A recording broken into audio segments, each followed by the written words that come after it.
Hello dear অ্যাসপারেন্টস, আশা করি সবারই মন ভারাক্রান্ত, সবারই মনে একটা দুশ্চিন্তা যে ইলেকশন ঘোষণা হয়ে গেল, তার মানে আমাদের ওয়েস্ট বেঙ্গল পুলিশের রেজাল্ট এখন বিষবাও জলের তলায়। তাহলে এমতাবস্থায় দাঁড়িয়ে আমাদের আর কোনো আশা নেই সেই ইলেকশনের পরে এখন কি হবে না হবে তার কোনো কিছু গ্যারান্টি আমরা কেউ দিতে পারছি না।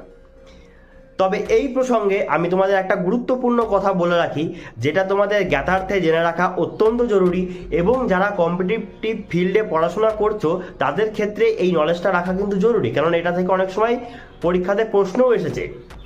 বিষয়টা হচ্ছে, যখনই কোনো স্টেটে বা কোনো দেশে অল ওভার ইলেকশন ডিক্লেয়ার হয়, বিশেষ করে ইন্ডিয়াতে, তখন জারি হয় কিন্তু model code of conduct, MCC. এই according to MCC recruitment process সম্পর্কে কি বলা হচ্ছে না, রিক্রুটমেন্ট প্রসেস সম্পর্কে বলা হচ্ছে যদি কোনো অনগোয়িং রিক্রুটমেন্ট প্রসেস থাকে